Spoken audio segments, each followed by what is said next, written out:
l'instant, on est à la campagne, sachez que nous sommes sur la route de la mer. C'est au bord de l'eau qu'on va passer cette émission ensemble, puisque j'ai choisi aujourd'hui de vous emmener sur les routes des poissons de saison, en l'occurrence les poissons d'automne, dont les principaux sont le bar, la sole, la lotte, le cabillaud, tous ceux que vous aimez finalement, mais encore la barbue que vous trouvez en ce moment sur les tels de vos poissonniers. Alors on ira pêcher en Bretagne bien sûr, mais on découvrira aussi un certain nombre de poissons d'élevage dans une ferme aquacole de Méditerranée, tout en cuisinant le bar à Noirmoutier. Il est vraiment onctueux. Comme moi. Oui, voilà si tu veux, je n'y avais pas pensé. La lotte dans le nord et même le cabillaud dans l'immense marché de Rungis. Le fameux cabillaud de 4h du matin. Et voilà. C'est marrant, on n'y pense pas à 4h du matin à manger un cabillaud au chorizo. Ah si, nous on y pense tous les jours. Vous y pensez? Pas tous les jours. Comme dans chaque émission, je challengerai un chef. Il s'agira cette fois-ci d'Olivier Belin, spécialiste du poisson. Installé à Plomodierne, dans le Finistère, je lui demanderai à l'inverse de cuisiner un poisson méconnu, pas cher, mais à la chair exceptionnelle à mon avis, la vieille, que j'irai chercher moi-même dans le Rat-de-Saint. Attends, mais aide-moi! Ah, tu vois, Je peux pas! tu vas étouffer. Bah voilà, on est prêt à partir, hein. Alors résumons, notre voyage maritime cette fois-ci larguera les amarres du côté de l'île de Noirmoutier, qui compte à elle seule 4 ports de pêche. C'est en Méditerranée, plus précisément au large de Cannes, que nous en apprendrons davantage sur le poisson d'élevage. Puis direction Rungis, avec à peu près tous les produits de la mer. Et enfin, dans le Boulonnais, nous découvrirons les spécialités et recettes locales. Mais pour l'instant, direction la Bretagne Sud et le quartier maritime du Guilvinec, 3e port de pêche français et le premier port de pêche artisanal de l'Hexagone. Combien de temps entre le filet et l'assiette? Pour le savoir, il a fallu se lever très tôt.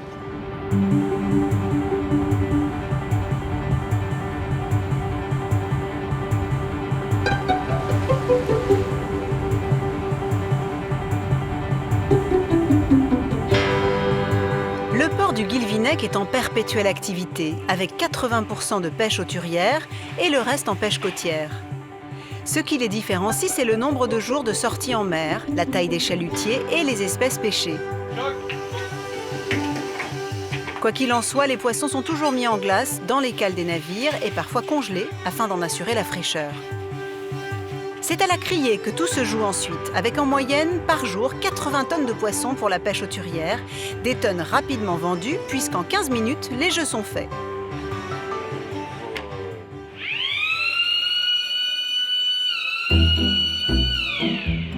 Marailleurs et poissonniers s'y fournissent sur place, le reste des achats s'effectuant en ligne. Et pour remporter les lots, des acheteurs sont également missionnés pour repérer les marchandises. C'est le cas de Charlie Guénec, marailleur de profession. Il y a le 3104, 3105, 3106. Un jargon qui ne parle qu'aux spécialistes de la mer.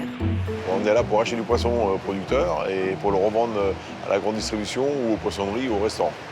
Ce poisson là, qui a été débarqué hier soir va être vendu à 6h ce matin, va être transformé dans la foulée et il va partir sur le coup de midi, il va partir sur Rungis et il va être sur les étals du poissonnier demain matin.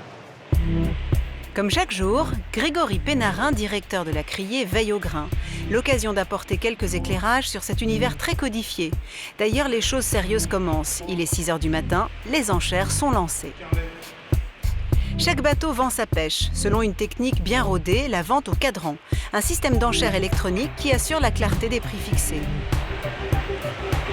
L'enchère va être décroissante. À partir de ce moment-là, c'est le premier marailleur qui appuie sur sa télécommande, donc soit physiquement sur place ou à distance, qui va remporter le lot. Des enchères qui se font à l'aide d'un petit boîtier. Sans cela, pas d'achat possible. Je suis dessus, j'ai appuyé, je lâche. Si j'ai envie d'un lot, j'appuie dessus. L'objectif, attendre le plus longtemps possible pour faire descendre les prix sans se faire piquer la mise pour autant par ses collègues. Pas le temps de souffler, il est déjà 8h, tout a été raflé. C'est un nouveau manège auquel on assiste maintenant. Quand certains vont se coucher, d'autres travaillent les poissons dans la foulée et d'autres encore partent en mer. Une quarantaine de bateaux, pour la pêche côtière cette fois-ci. Une pêche vendue à la criée en plein après-midi.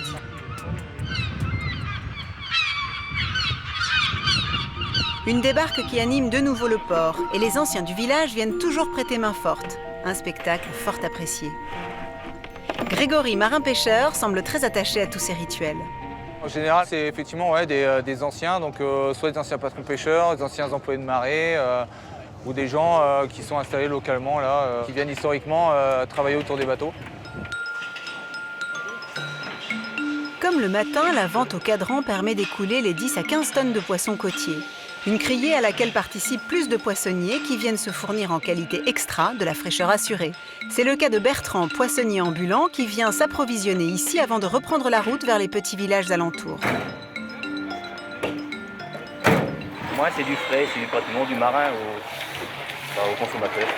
Je fais que la vente du soir. Comme ça, le matin, j'achète pratiquement tout. Je vends pratiquement tout ce que j'achète le soir, comme ça, et le lendemain, ainsi de suite.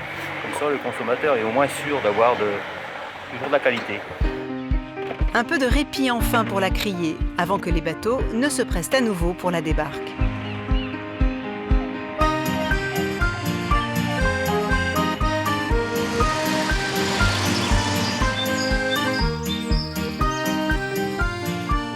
Changement de décor, c'est à Paris que l'on se retrouve et quand on travaille dans le poisson, il faut se lever tôt, que l'on soit pêcheur ou distributeur. On a rendez-vous à Rungis où les premiers camions commencent à arriver vers minuit. Avec plus de 98 000 tonnes de poissons et crustacés commercialisés par an, le secteur de la marée de Rungis est l'un des plus importants ports de France en termes de volume, des tonnes qui chaque jour trouvent preneur.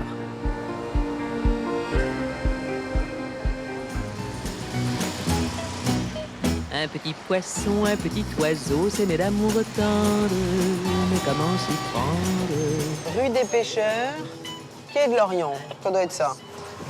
Et voilà. Allez, en route pour la marée.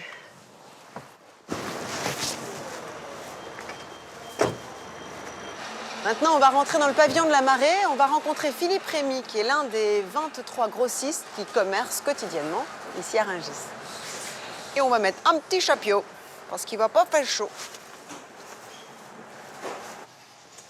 Bonjour Philippe. Bonjour Julie, enchanté. Ben, vous aussi, Bienvenue vous avez au opté pavillon pour de la un marée. couvre-chef, merci. Voilà, une blouse pour vous. Ah bon? Ça fait combien de temps que vous venez ici à Rungis? J'ai commencé, moi, en 1978. Ah oui, d'accord. On va voir? Allez, on est parti. Quand on est dans l'eau, on veut que vienne l'orage qui apporterait du ciel bien plus qu'un message et pourrait d'un coup changer au cours du voyage. La particularité de Philippe, c'est de vendre principalement du poisson français, issu de petits bateaux reconnus pour leur pêche sélective et de ligne, alors que plus de 60% du poisson vendu ici provient de l'importation. Quand on est dans l'eau, un petit poisson, un petit oiseau, c'est né d'amour tendre. Voilà, ça c'est mon stand. Ça, c'est quoi, Pour une vous, dorade? dorade Ouais. royale. Ouais. Dorade royale de Lisieux. Ah, de Ça, l'île c'est du poisson de Dunkerque. Là, vous avez de la belle lotte de Saint-Guénalais. Après, toute la sole ici, c'est de Noirmoutier. J'imagine que la plupart des poissons que nous consommons, nous, au bout de la chaîne, en tant que consommateurs, quand on les achète chez un poissonnier ou qu'on va au restaurant, j'imagine qu'ils ont déjà fait un sacré parcours. Parce que parfois, on peut être au bord de la mer, c'est ce qu'on entend dire. Le poisson est remonté à Rungis et est reparti arrive. sur son lieu de pêche quasiment. Ça arrive. C'est vrai? Ah oui, c'est pas c'est un peu sûr. absurde, ça? Si, mais... C'est le marché, quoi. C'est le marché. Bonjour. Tiens, je Bonjour. présente Eric. Salut tonton. Ça va, ma poire? Et alors, Eric, il travaille avec vous? Eric, il a deux poissonneries. Il s'occupe de deux Donc poissonneries. Eric, c'est un client. Voilà, Eric, c'est un client. Ah, bonjour Eric. Bonjour Julie. Bonjour. Voilà, Comme je t'ai dit tout à l'heure ou pas? comme moi, j'ai dit. Plat poire en deux. 1 euro. 2 boîtes. Toi à toi? 11 et 10, 6. Et là, vous avez fixé un prix tous les deux? Ouais, Mais j'ai même pas compris de quoi vous parliez. Vous avez donné des chiffres, des sommes? vite fait. Ah oui, c'est très très codé, hein? Ah ouais, ouais. Mais il n'y a pas de prix affiché. Ah, t'as pas le droit. On n'a pas le droit? Pourquoi? Ah, c'est la loi d'ici. Aucun étrange. prix doit être affiché. Ce doit être mon jour de chance, puisqu'à l'occasion de mon passage parmi eux, Eric, le poissonnier, pourtant si affairé, tient à m'offrir un peu de son temps. Et entre nous, rien de mieux qu'un poissonnier pour cuisiner les produits de la mer. On va faire un dos de cabillaud clouté au chorizo avec une petite sauce vierge. Oh, j'adore. Une recette toute simple. Ah, bah, le poisson, c'est meilleur quand c'est simple, hein? Bon, je vous laisse installer de quoi faire la recette. Et Je on vous se rejoint juste là. retrouve là dehors à l'entrée. Derrière. D'accord. Derrière la Je porte. continue mon tour. Ok, à tout à l'heure. À tout à l'heure, Eric. Salut Philippe.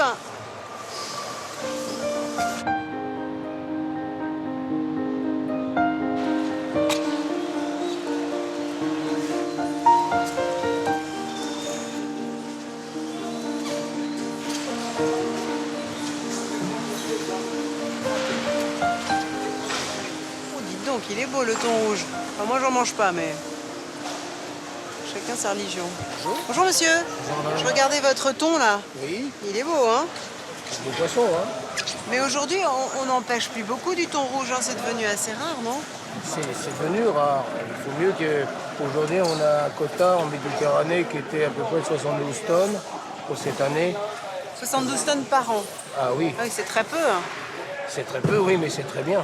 Oui, c'est pour lui permettre de se reproduire, Parce que sinon, on n'en aurait pas du tout. bien sûr. On n'en aurait plus. Celui-là vient de Méditerranée? Oui, ça c'est pêché en face de Port-Vendre, D'accord.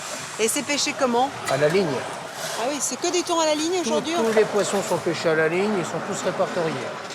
Mais laissons notre grossiste à ses affaires, et d'affaires il ne manque pas ici, puisqu'environ 15% de la consommation nationale y est commercialisée. Il est temps d'aller rejoindre Eric pour une cuisine sauvage, une grande première et de l'improvisation totale pour notre poissonnier. Ah, dis donc, plus vite que l'éclair. Ça y est, c'est prêt. Tout est possible à Rungis. Ça y T'as est. carrément dressé une cuisine extérieure comme Ça ça? y est. Ouais, c'est... Ah, c'est top ça. Tu fais ça souvent? Non, c'est la première fois. Alors, Comme c'est un cabillaud français qu'on a la peau, ce qu'on fait, c'est qu'on pose un petit peu avant, un quart d'heure, on pose le cabillaud sur du gros sel. La peau, elle va sécher, elle rend son eau, et à la cuisson, elle va devenir un peu croustillante. c'est comme une sorte de pré-cuisson finalement. Voilà, ouais. Pourquoi tu prends du chorizo congelé? Mais en fait, on triche. C'est-à-dire que je fais des petits bâtonnets que je mets au congélateur, comme ça pour les enfoncer dans la chair. Ah, sinon ça se... Voilà, sinon ça rentrerait pas bien. Voilà, un peu d'huile d'olive. Bon là, il fait froid, elle est un peu figée. Pour enlever l'excédent de sel. Voilà, voilà. J'y vais? Voilà, c'est bon. Voilà. Et voilà. Alors l'idéal maintenant, c'est de ne plus le toucher.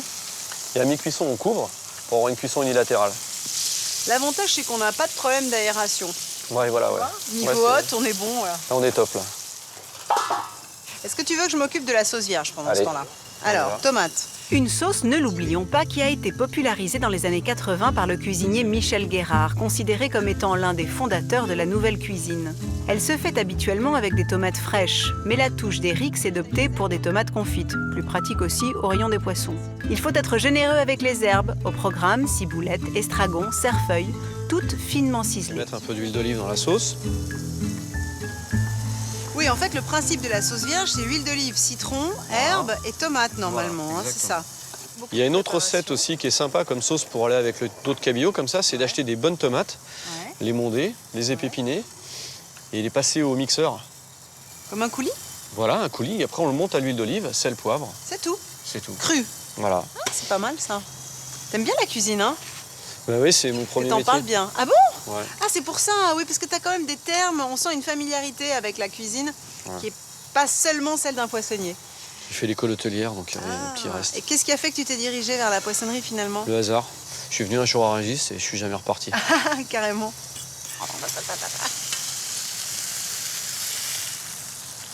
Voilà. Voilà.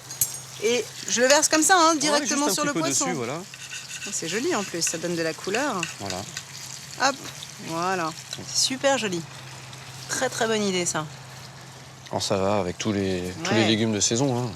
Le fameux cabillaud de 4 h du matin. Et voilà. C'est marrant, on n'y pense pas à 4 h du matin à manger un cabillaud au chorizo. Ah si, nous on y pense tous les jours. Vous y pensez? Pas tous les jours. La texture de chair, c'est plus ferme. C'est délicieux. On est presque dans de la lotte quoi en chair. On la croque vraiment. Pour refaire à la maison les dos de cabillaud cloutés au chorizo et à la sauce vierge, choisissez 4 beaux pavés de cabillaud, si possible français, bien épais et avec la peau, 100 g de chorizo tendre, un quart de bouquet des herbes suivantes, cerfeuil, ciboulette, estragon, 20 centilitres d'huile d'olive, une douzaine de pétales de tomates confites, le jus d'un demi-citron et du poivre. Quelle que soit l'heure, c'est un vrai régal. Mais pour moi, l'heure tourne justement, je dois quitter Eric. Au revoir. Requinqués, quittons ce temple des denrées alimentaires pour continuer notre voyage.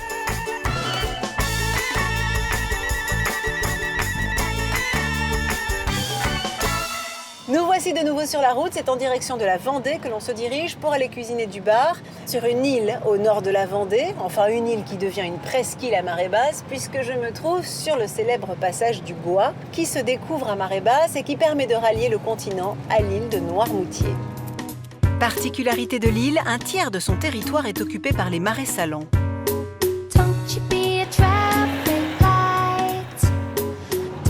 vrai que c'est une activité qui a toujours été importante ici, qui a beaucoup enrichi l'île depuis le XVIIe siècle et qui est un peu tombée en désuétude dans les années 70.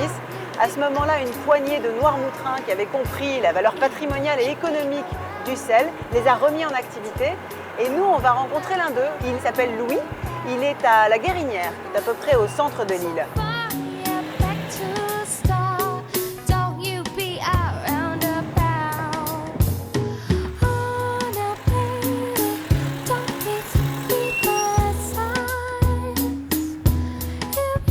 Bonjour Louis. Bonjour madame. Bonjour. Alors c'est vous l'homme du sel? Ouais, c'est l'homme du sel, oui, depuis pas mal d'années quand même. Hein. Il paraît que vous êtes le plus ancien saunier de l'île. En activité, oui. C'est vrai? Voilà. Ça conserve apparemment le sel. Hein? Oui, on va essayer de continuer encore un peu, quoi.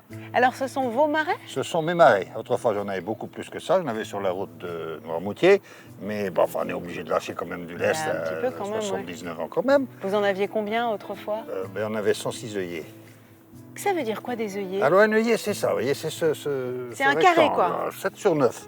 63 mètres carrés, c'est un rectangle, d'accord. Normalement. Donc là, c'est une succession d'œillets. C'est une succession d'œillets. Il n'y a que là qu'on fait du sel, que dans les œillets. Et alors, comment ça fonctionne? Par évaporation? Par évaporation. On prend l'eau à la mer à 35 grammes par litre. Et là, pour que le sel se dépose, il faut qu'il soit à 250 à 300 grammes par litre. Et on l'a fait circuler, on l'a fait venir à côté du moulin. Et pourquoi faut-il qu'elle circule aussi longtemps avant d'arriver dans les œillets? Pour qu'elle se charge en sel. Ah, parce qu'elle récupère le sel qui a été déposé auparavant. Voilà, que l'eau qui s'est évaporée, le sel ne s'est pas évaporé, il est resté dans l'eau du fond. Donc rien ne se perd. Rien. Louis exerçait, comme tous les sauniers de l'île, une double activité. Maçon la journée, saunier tôt le matin et tard le soir. Véritable passionné, cet ancien président de la coopérative des producteurs de sel passe encore aujourd'hui, bien qu'à la retraite, une grande partie de son temps dans sa caloge. Ça vient du patois se caloger, qui veut dire se mettre à l'abri. Ah, calfeutrer un peu. Se tasser, se cacher, se mettre à l'abri, quoi, s'il pleut. D'accord. Voilà ma caloge, ma résidence secondaire. Eh ben, dis donc, voilà. Vous êtes bien là, vous êtes tranquille. Hein. J'ai même mon lit si je veux dormir. Mais je vois ça. Ah, je vois ça. Voilà. Il est où votre lit à l'anglaise? C'est pour avoir la vue sur les marais? C'est plus facile quand les lits sont trop bas, on est vieux, on ne peut plus se relever. Tandis que là, hop, et puis on se balance dessus, c'est terminé. On voit que vous êtes en actif, vous. Hein. Bon ben merci Louis. Merci, c'est un beau cadeau. Cadeau de saunier Noirmoutrin. Maintenant, je mesure vraiment le prix de ce cadeau. Je vous embrasse, oui. Allez, c'est moi qui enlève la casquette. Allez. Et puis, je reviens vous voir dans 20 ans pour le pot de retraite. Voilà. Hein, voilà. On fait ça? Oui, il n'y a pas de problème. Je laisse Louis, qui connaît les marais comme sa poche, à ses œillets. Le sel dans la voiture, je suis désormais fin prête pour cuisiner le bar en croûte de sel. Une vieille technique de cuisson qui permet au poisson de rester bien moelleux.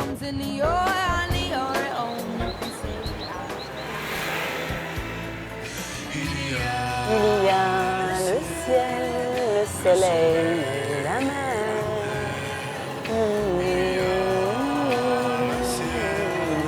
Le soleil, la mer, nous aurons le ciel, le soleil. J'ai rendez-vous avec Jean-Pierre, Noirmoutrin pure souche, qui a la chance d'habiter en bord de mer. Salut Jean-Pierre. Comment vas-tu? Ça va et toi? Bien. Oh, dis donc, on t'habite dans un bateau. On est sur l'eau, on a un escalier à descendre et on est sur la mer. Oh, ça vaut pas un petit studio parisien hein, sur le périph', mais quand même. J'ai connu aussi Ah et bon je peux t'assurer que je suis mieux ici. C'est vrai? Ouais, Ouais, tu m'étonnes. sincèrement. Barre d'un petit... Pour son bar en croûte de sel et au beurre blanc de salicorne, Jean-Pierre commence par préparer son poisson. Donc là, il est non écaillé. Il n'est pas écaillé du Tu tout. gardes la protection naturelle, mais il est vidé quand même? Il est vidé. Je prends ça parce que j'ai cru comprendre que tu allais l'utiliser. Absolument. Alors, Tu peux même en verser un bon kilo et demi dans la jatte. faire ça là, à visto des nas. Voilà. Je pense qu'on est bon là, non? Qu'est-ce qu'on pense? Un peu plus? Non, c'est très bien. C'est bien. La cuisson en croûte de sel consiste à recouvrir entièrement le poisson avec un mélange de sel, de farine et de blanc d'œuf. Il me faut un petit récipient pour mettre tes jaunes. Tu vas pouvoir me faire une petite crème anglaise pour le dessert. Ah non, nous, avec les œufs, on ne fait pas de la crème anglaise, on fait du fion ou de la fionnée. Du fion. C'est du flan. Ah, et vous appelez ça du fion? Ouais, c'est le patois typique d'ici. Mais écoute, si ça te fait plaisir. Ça n'a rien à voir. Mince, Alors moi, j'aurais fait Du coup, l'inverse. j'étais perturbée, j'ai fait le contraire. J'aurais fait J'ai mis l'inverse. les blancs là-dedans, t'as raison. Ouais, tu mets les blancs dedans. C'est ton histoire de fion là qui m'a perturbée. Pour l'instant, concentrons-nous sur le poisson. La pâte à sel qui durcira à la cuisson agira comme une sorte de papillote de coque, évitant au bar de se dessécher. Allez, fais ton château de sable. Après, il faut effectivement remonter le château. Hein. Ah, Oh là c'est là. important. Ah, ça commence à ressembler à quelque chose. Ça y est, on est sur la bonne voie. C'est vrai? Bah, je crois, non? Qu'est-ce que t'en penses? C'est pas mal. Pas mal. C'est un truc de dingue ton affaire là. Toi, t'étais pas très doué en fait en château de sable. Non. C'est vrai, moi j'étais plus douée pour jouer la princesse, tu vois. Mais construire le château, c'est un truc de mec, ça. Tout à fait. Bon, hé, qu'est-ce que t'en penses pour une débutante? Ah ouais, non, c'est bien. Alors on met ça au four? Allez, Alors à combien tu le mets? 200 ventilés. D'accord. Et attention à pas trop à manipuler avec délicatesse, j'imagine. Voilà. Combien de temps? Entre 25 et 30 minutes. Cela va nous laisser le temps de préparer les légumes. D'abord des bonnottes, une variété de pommes de terre nouvelles, spécialité de l'île, qui sont lavées avec du sel, précisément du gros sel. Ah, mais t'as des actions dans le sel de Noirmoutier, toi, ou tu nous descends 5 kilos de sel pour un déjeuner? Alors dis-moi, pourquoi au gros sel? Parce que ça permet de frotter la peau, Ça permet de justement. frotter un peu la peau. D'accord. Et puis ça enlève toute la terre qu'il y a dessus. Pendant que Jean-Pierre blanchit ses asperges sauvages, je rince mes bonnottes. Il faut veiller à bien enlever toute la terre avant de les mettre à cuire. Je les mets à cuire et je mets un peu de beurre dessus. Eau et beurre. Eau et beurre. Donc elles vont absorber à la fois l'eau et la matière grasse. Voilà, en fait le beurre se dissout dans l'eau, Ça va faire comme des carottes glacées, mais avec des pommes de terre. sûrement. Alors, Je couvre. donc elles cuisent à l'étouffer, à la vapeur quasiment. Ouais, C'est une bonne technique de cuisson, ça. vas-y. Reste à préparer notre beurre blanc au salicorne et pour cela, Jean-Pierre fait revenir ses échalotes dans un fond de vin blanc. Et là je jette. Alors là, tu as préparé ton beurre. Ouais, j'ai coupé mon beurre de coupé façon en à dés. ce qu'il soit bien mou. Le beurre, il faut qu'il soit bien froid hein, pour que ça crée une émulsion. Tout à fait. C'est drôle parce que les salicornes ressemblent vraiment aux asperges sauvages. Ça ressemble plus à des haricots. Oui, c'est vrai. Ça, c'est une bonne idée, le beurre blanc aux salicornes, parce qu'on sait jamais trop quoi faire des salicornes. Tu mélanges? Vas-y, super. Tu vas le servir comme ça ou tu mixes? Comme Non, ça. Comme ça. Comme ça. Bon, bah là, du coup, on attend. Moi, je vais noter la recette. D'accord. Pour réussir votre bar en croûte de sel ou votre loubine, c'est comme ça qu'on appelle le bar ici, prévoyez un bar d'1,5 kg vidé et non écaillé, 3 kg de gros sel de Noirmoutier si possible, 7 blancs d'œufs, 3 poignées de farine, du thym et du laurier, 1 kg de bonnottes, 200 g d'asperges sauvages, 250 g de beurre salé, 3 échalotes, 15 centilitres de vin blanc et 80 g de salicorne au vinaigre. C'est au bord de l'eau que Jean-Pierre m'invite à déguster son plat, reste à savoir si le bar sera bien cuit. Ici. Alors, montre-moi comment tu casses la croûte, toi. Alors, Faut avoir un je bon prends couteau. Hein. Au-dessus, il faut avoir une bonne pointe de couteau. Ah, c'est pas mal parce qu'en même temps, tu as commencé à lever les filets. Exactement. Ah, joli. C'est spectaculaire. Ça nous rappelle l'époque où au restaurant, on servait au guéridon, tu sais. Et ils le font encore dans Ah quelques oui, c'est restaurants. vrai. Tu vois, tu enlèves la peau. Oh là là, c'est magnifique. Tu as vu comme elle est nacrée, on voit qu'elle est encore humide, qu'elle ne s'est pas desséchée. Parce que c'est vrai que si on l'avait mis au four sans la croûte, Ça change tout. on n'aurait pas du tout eu ce côté très lustré comme ça. Donc ça, c'est le haut du filet, tu vois. C'est vraiment le meilleur morceau.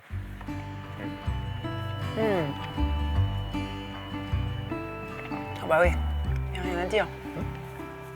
Il n'y a rien à dire, c'est vraiment, il est souple, onctueux, tendre et en même temps il y a une vraie consistance. Et surtout, je reviens à ce que je disais, avec cette cuisson, il n'a pas perdu son eau, il ne s'est pas desséché. Donc il est vraiment onctueux. Comme moi. Oui, voilà, si tu veux. Je n'y avais pas pensé. Alors la petite benotte. C'est étonnant parce que elle est ferme, on dirait presque une châtaigne. Tu vois ce que je veux dire? Oui. Tu la croques quoi, vraiment. Tu la croques. Et pourtant elle est bien cuite, mais tu la croques. Qu'est-ce que c'est bon. Bah merci Jean-Pierre. Bah écoute, c'était un plaisir. Bon, eh ben, un plaisir Une qu'on cuisson va qui m'a retrouver bluffé dans un cadre quelques magique et un poisson dont je raffole particulièrement. C'est un métier, hein. Salut, merci beaucoup. À bientôt. À bientôt. Ciao, ciao.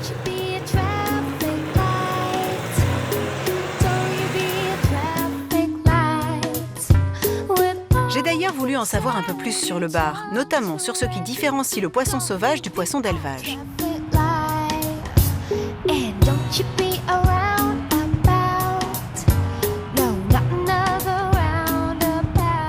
Vous le savez comme moi, pour le voir régulièrement sur le marché, la différence, la plus visible en tout cas, c'est le prix. Alors pourquoi un bar de ligne coûte 2 à 3 fois plus cher qu'un bar d'élevage? La qualité est-elle aussi indexée sur le prix? Pour répondre à toutes ces questions, nous sommes allés à la pêche, dans les rouleaux de l'Atlantique et dans les filets de la Méditerranée, découvrir une ferme aquacole. C'est justement à Cannes, de très bon matin, que nous rejoignons Sébastien Pasta, ancien plongeur, aujourd'hui responsable de cette ferme aquacole, la plus grande de France. Comme tous les 2 jours, on fait le point en équipe avant d'aller relever les filets. Bon alors, aujourd'hui on va pêcher des maigres et des loups. On va aller sur le Cap, ferme du Cap. On va aller pêcher les Phoenix 3 et on va pêcher X-Men 2. C'est ok, les poissons sont à jeun. Donc il n'y a pas de souci pour le conditionnement, on peut les emballer. Allez, on y va. Une société familiale, soucieuse des bonnes pratiques environnementales, consciente de la diminution des ressources et qui a fait le choix de travailler en respectant un cahier des charges bio très strict. Comme quoi, il est possible de parler d'élevage raisonné. Donc on sort du port, on a une petite dizaine de minutes de navigation. Les bassins sont installés en pleine mer, de 300 à 600 mètres cubes chacun, permettant ainsi aux poissons, principalement du loup, le nom méditerranéen du bar, de nager et de se muscler naturellement pour une chair plus ferme. Nous sommes bien loin des élevages intensifs.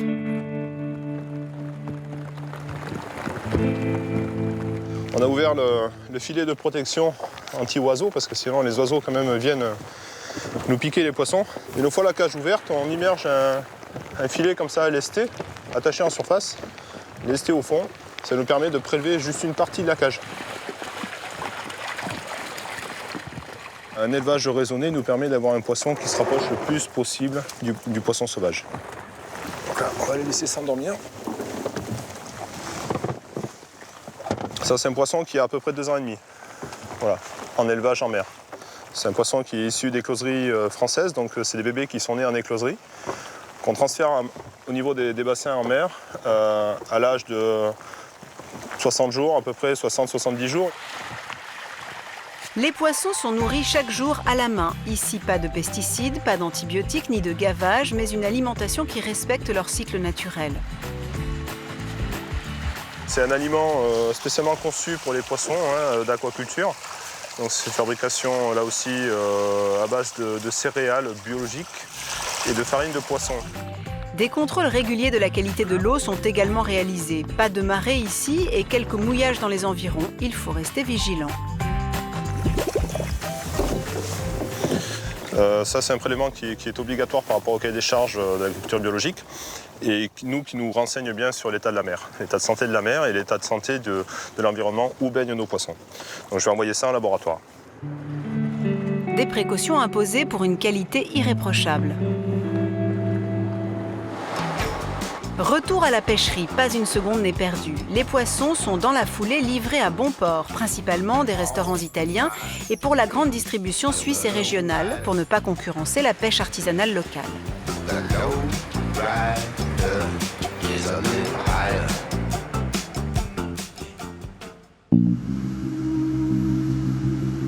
Pendant ce temps-là, à 1400 km, dans l'Atlantique, les ligneurs de Bretagne affrontent les humeurs de la mer pour pêcher à la ligne le bar sauvage. Une pêche difficile, parfois même dangereuse, et assez réglementée afin de respecter les périodes de frai du poisson. Le poisson de ligne est la Rolls-Royce des poissons sauvages. C'est à bord du bateau de Gwen Pénarin, artisan pêcheur depuis plus de 30 ans et défenseur de la petite pêche du côté de Bénodet dans le Finistère, que nous embarquons. Par ligne, il y a 200 hameçons. Elle fait 1 km, il y a 5 mètres entre chaque hameçon. Le poisson n'a jamais plus d'un jour de pêche. C'est pas comme du chalut où le poisson peut avoir plusieurs jours de pêche ou pêcher avec des grandes quantités. C'est une pêche vraiment particulière. Avant, un gros bar, c'était 5-6 kilos. Maintenant, quand on fait un 3 kilos, on dit qu'on a pêché un gros. Moi, quand j'ai acheté mon premier bateau, j'avais 20 ans. Aujourd'hui, des jeunes de 20 ans qui achètent un bateau, il n'y en a quasiment pas. Un métier qui ne fait plus rêver, trop difficile et incertain, d'autant plus que les marins-pêcheurs ne sont pas toujours suffisamment soutenus dans leur travail. Nous, quand on a mis notre étiquette, on avait demandé à avoir le label bio en plus dans un coin de l'étiquette. Et on nous avait dit à l'époque, vous ne pouvez pas avoir le label bio, tout simplement parce que vous ne maîtrisez pas l'environnement.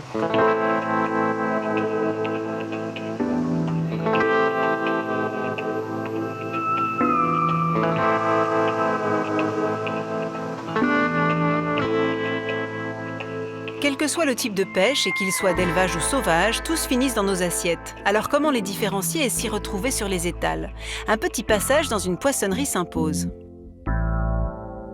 Une queue de bar sauvage, elle est beaucoup plus longue, plus striée. Celle-ci est beaucoup plus courte, moins développée aussi. Vous voyez, les nageoires, dorsale beaucoup moins longue. Voilà. Et puis sa robe, où les écailles sont beaucoup plus serrées et plus noires aussi. Là, aujourd'hui, on a le bar d'élevage de Croatie à 14,90. Et pour la même taille, vous avez un bar de ligne qui est à 39,90. Ce qu'il faut retenir aujourd'hui, c'est qu'il existe une véritable différence de prix entre le poisson sauvage et le poisson d'élevage. Une différence qui se justifie non pas seulement par la qualité, mais aussi par le temps passé en mer. 8 heures pour les uns, quand les autres n'auront besoin que de 30 minutes pour collecter les poissons dans les bassins. Mais vous l'aurez compris, un poisson d'élevage peut être de qualité s'il est produit de façon raisonnée. Mais pour cela, malheureusement, pas d'étiquetage imposé. Seul votre poissonnier peut vous aider à y voir clair. Changement de décor, sortez les pulls et les cirés, direction le Nord-Pas-de-Calais. Ces plages immenses, on n'est pas rendu, il y a près de 600 km de route. Entre nous, ce ne sont pas les plages qui m'intéressent, mais plutôt Boulogne-sur-Mer et son port de pêche, le premier port de pêche français avec sa flottille de 150 bateaux. Ce port est le leader européen des produits de la mer. Chaque jour, plus de 70 espèces sont débarquées et traitées à la halle de la marée. Et s'il y a une capitale du poisson, c'est bien Boulogne. Just a little bit caught in the middle. Life is a maze and love is a riddle. I don't know. Ce n'est pas précisément au port que je vous emmène, mais dans une saurisserie, lieu où sont fumés les poissons, en l'occurrence le hareng, l'une des grandes spécialités de la ville, qui elle aussi a contribué à sa notoriété. C'est Hervé qui a réhabilité cette saurisserie après 2 ans de travaux. Elle est aujourd'hui l'une des plus modernes d'Europe et il n'en est pas peu fier. Pour conserver le poisson et le transformer en hareng-sort, première étape, le salage manuel. Alors ici, nous sommes devant les fosses à sel. C'est la tradition de la harengaison, c'est que chaque année, entre fin octobre et début décembre, c'est-à-dire à Saint-Nicolas, les poissons passent devant chez nous. Donc les bateaux, ils sortent le soir, ils font un trait de chalut, 2 traits, 3 traits, ils prennent 10 tonnes, 20 tonnes, 30 tonnes, et nous, on remplit nos fosses. Et les poissons sont salés et stockés immédiatement dans les fosses à sel. Au bout de 21 jours, ils sont gorgés de sel, stabilisés, et on peut les tenir comme ça pendant 1 an. Ce même poisson se conserve de différentes façons, lui conférant des saveurs bien spécifiques et surtout une teneur en sel variable. À la différence donc, du hareng traditionnel, on a le hareng doux. Le hareng doux est un hareng qui a été pêché au large de la Norvège. Il a été surgelé mer, étêté, vidé, décapité et ouvert comme ceci en forme de papillon. Il est donc salé beaucoup moins longtemps. Il est salé 20 minutes et ensuite embroché sur des barres inox. Les barres inox sur les chariots dans les fours. Il faut au total 4 jours au hareng doux pour être transformé, salé et fumé. Au cœur de la saurisserie, 40 fours permettent justement le fumage, tous alimentés par un foyer individuel à la cave.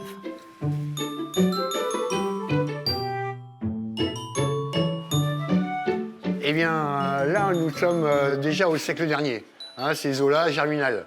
On est dans le sanctuaire, le Saint des Saints. C'est le foyer. Pour alimenter le feu, Hervé a opté pour une essence caractéristique, se démarquant de ses collègues qui le font traditionnellement avec du hêtre. Je me suis posé la question à un moment, pourquoi les Bordelais mettaient leur vin dans des barriques de chêne. Et j'ai fait des essais. Et le tanin apporte quelque chose de supplémentaire. Et puis, on se différencie aussi. Le chêne, c'est quand même plus noble que du hêtre. Vous savez, il n'y a rien de plus agréable d'avoir des clients sympas qui vous disent « c'est bien ce que tu fais, Hervé, il ne change rien, touche pas, change rien ». On ne sera jamais riche, mais on est bien son métier.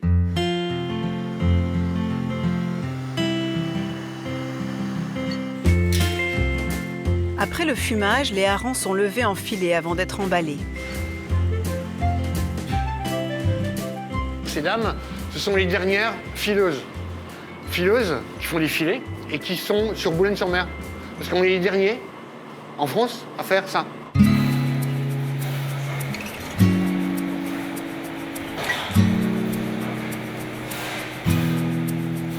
Nous repartons déjà, mais restons à Boulogne pour aller cuisiner un autre poisson favori des Français, la lotte, qui demeure d'ailleurs l'espèce phare de la criée du Guilvinec en Bretagne, où nous étions plus tôt.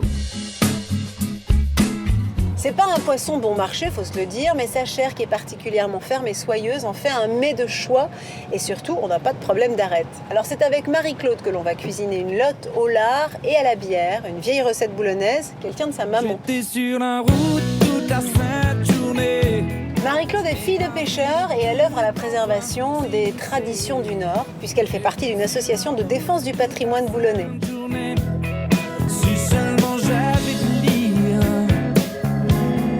dans tes pensées, oh baby, j'aurais vu de tout. Toi. Oh, ben voilà.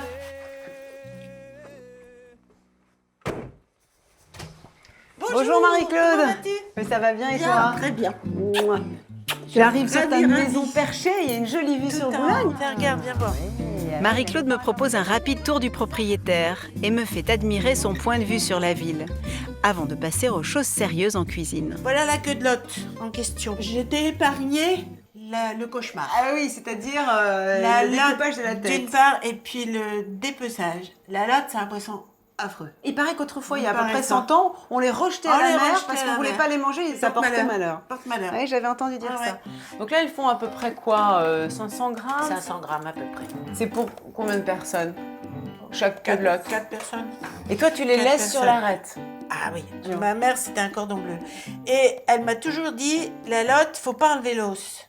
C'est l'os qui fait le jus du poisson. Donc là, tu vois, j'ai coupé. Alors tiens, tu vas en faire autant. Je te donne le ciseau. Et puis on va enlever le restant des peaux. Tu pars, comme disent les professionnels. Voilà. On va cuire à la bière. Ah bon? Ouais. Ah dis donc. Ah oui, c'est une vraie recette du Nord alors ça. Ah ouais. Tu sais quoi, je vais mettre un élastique dans les cheveux. Voilà, ce sera mieux pour ça va travailler. aller mieux, ouais. Un peu professionnel quand même. Allez. Allez, Zou. Oui. Tu as appris en regardant ta maman? Oui. Plus en la regardant d'ailleurs qu'en faisant parce que elle voulait pas me laisser faire. Mais non, elle avait l'habitude de faire par elle-même. Oui, Je mais retire ça encore la ne- peau là? Ah oui. Oui, d'accord. Allez, vas-y. Allez, vas-y, bosse ma grande. Allez, enlève. Dis-moi, je continue là parce que t'es sûre qu'il y a encore de la peau? Il faut que tu glisses ton couteau.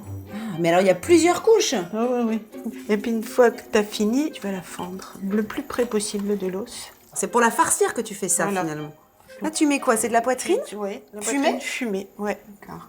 Tiens. Tu la lardes en quelque sorte, mais au lieu de Voilà. faire des entailles et de mettre des petits lardons, tu mets toutes des tranches fines. Marie-Claude ajoute de l'ail, Tu mets une gousse par queue. puis du persil et de la sauge qui parfume le poisson.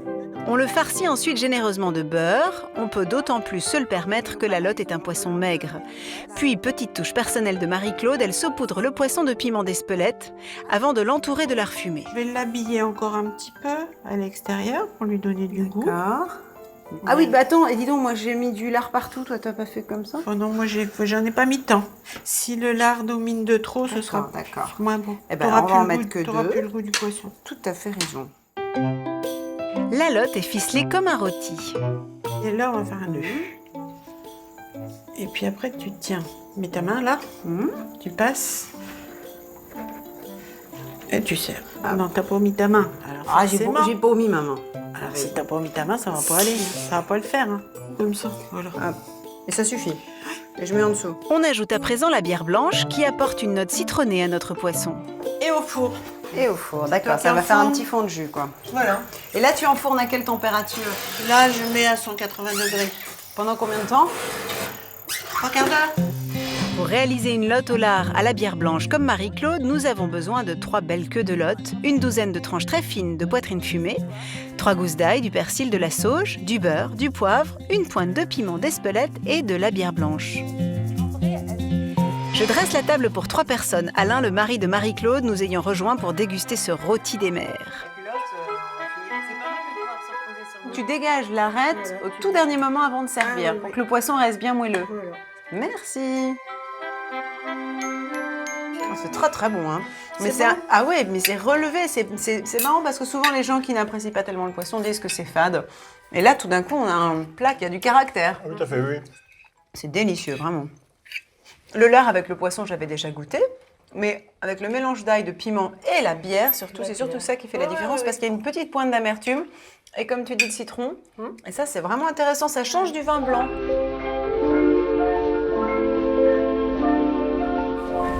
Et voilà, il y a Micheline qui nous attend.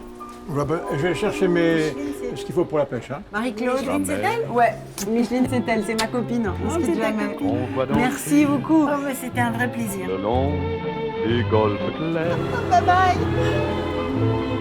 à des reflets d'argent. Bah, je sais pas pour vous, mais moi je quitte à regret ces plages du Nord pour retrouver bien plus à l'ouest la Bretagne. C'est dans le Finistère que je vous emmène à présent.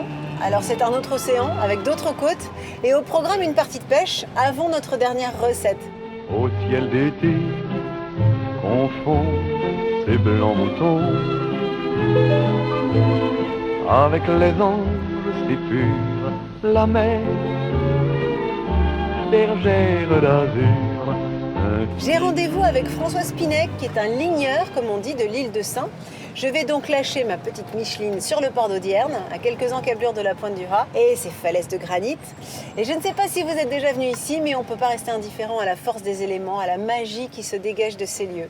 Alors, au-delà d'être la partie la plus à l'ouest du Cap Sizun et le dernier morceau du continent européen avant l'Amérique, cet endroit est totalement magique. Mais bon, entre nous, on n'a pas trop le temps de faire du tourisme, parce que si je veux rejoindre l'île de Saint, il est temps de prendre la navette.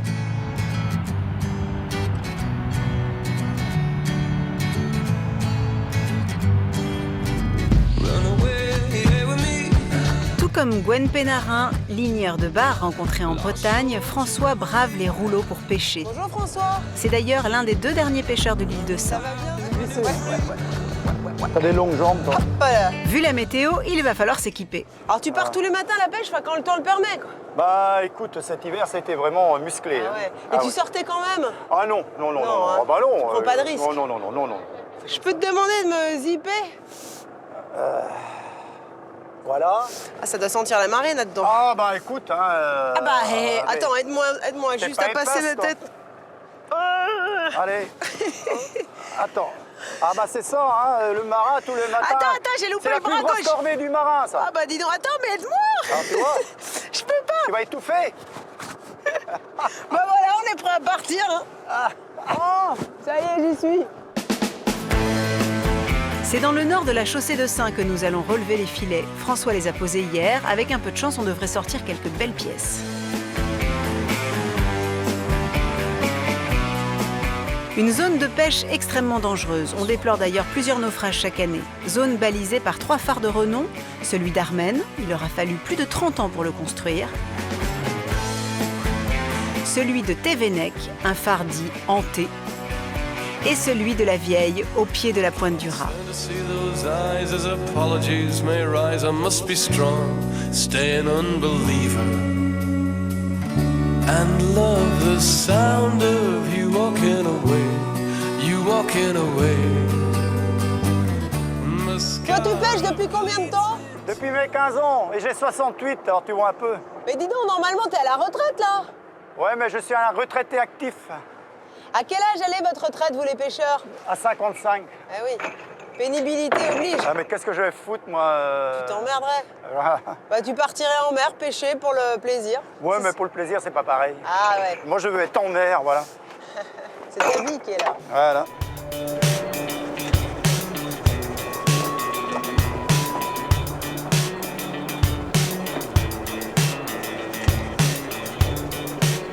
Qu'est-ce que c'est, ça?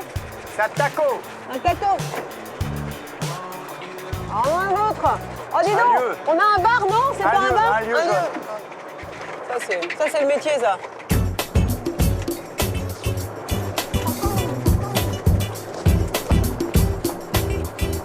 Qu'est-ce que c'est, ces poissons-là?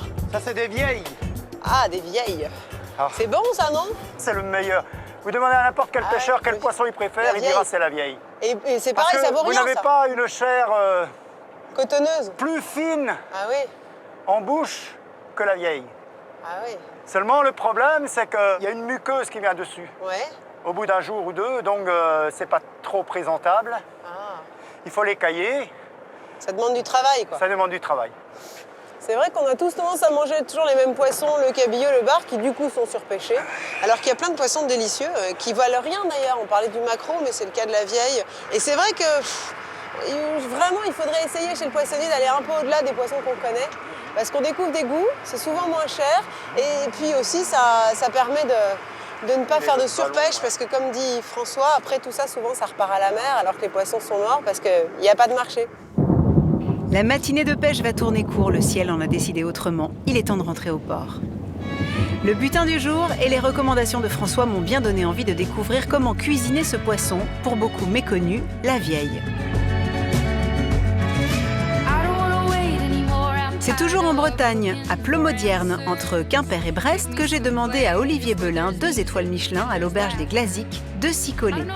Il va nous donner quelques bonnes astuces cuisinières pour préparer ce poisson bon marché. Voici une recette assez facile à préparer. Une vieille en courbouillon de tomates. Et on aura une cuisson bien spécifique.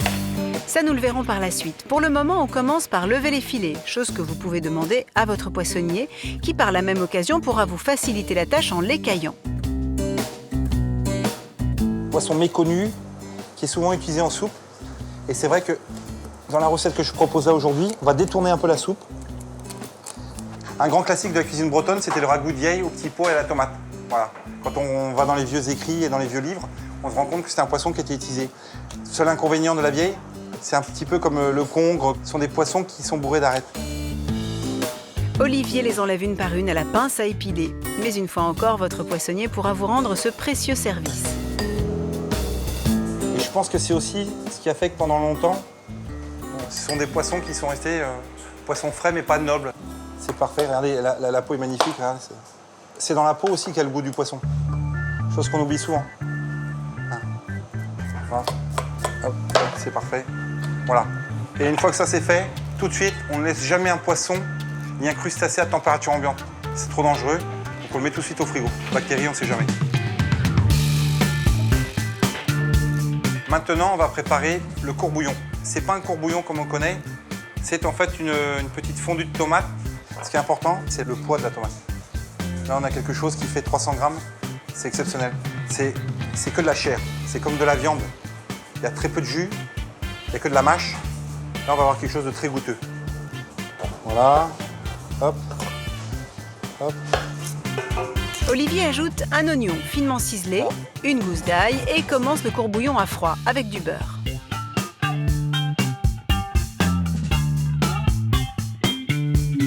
Voilà. Et là, en démarrant à froid et en mettant la pointe de sel, vous allez voir, ça va rendre sur notre végétation, ça va juste suer. Ça va faire fondre l'oignon. Et ça ne va pas colorer. C'est très important. 5 minutes plus tard, les tomates sont ajoutées pour 5 minutes supplémentaires de cuisson avec une petite branche de thym. Je vais poser mon petit thym frais. Ainsi que les ouïes et l'arête dorsale du poisson qu'Olivier avait réservé. Et j'allais oublier la petite pointe de poivre. Alors, toujours du poivre en grain quand on fait une cuisson. Le poivre moulu, c'est pour l'assaisonnement direct, cuisson à la poêle directement. Poivre en grain, on va diffuser les parfums sur une cuisson qui va durer minimum un quart d'heure. Donc je mets 2 graines de poivre, pas plus. Voilà, hop. Parfait. Et là, je mouille avec un petit bouillon de légumes. Vous voyez là, petite ébullition. Top. Je réduis. Et là, on va cuire 15 à 20 minutes maximum. Ne reste plus qu'à cuire le poisson, avec une technique plutôt inattendue pour un chef 2 étoiles. On va pas le cuire ni au four, ni à la poêle, ni rôti, ni poché. On va le cuire au micro-ondes. Alors je vais le couper en 2. Il est salé des 2 côtés, relevé d'une pointe de piment d'Espelette côté peau, d'un petit cube de beurre et d'un peu de bouillon qui a été filtré. Hop. Et donc là, on va filmer. C'est ça l'originalité du plat. Et c'est parti pour 2 minutes à 2 minutes 30 au thermostat le plus faible. Et pour accompagner son poisson, Olivier prépare une garniture au plus simple. De la tomate coupée en tranches épaisses, de l'échalote ciselée, du sel, du poivre et de l'huile d'olive. À température ambiante, il laisse la tomate rendre un peu de son eau. C'est toujours meilleur selon lui. Au moment du dressage, il ajoute une compotée de tomates confites à l'ail et c'est par-dessus que le poisson prend place. On va juste la poser comme ça. Et là, on finit avec cette soupe. Ce court bouillon de tomates.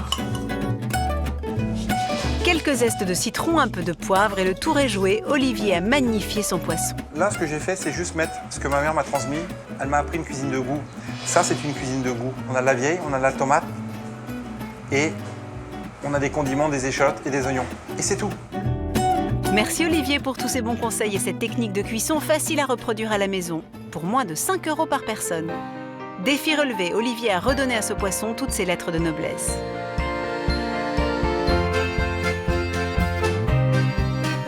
Après ce tour de France des belles recettes de poissons, j'espère que comme moi, vous en savez un peu plus sur ce qu'il faut manger, cuisiner, déguster. En tout cas, la cuisine, c'est aussi un laboratoire, alors n'hésitez pas, mettez-vous au fourneau. Transmettez ce patrimoine qui cimente le cœur des Français, toutes ces recettes que l'on aime à partager et déguster ensemble.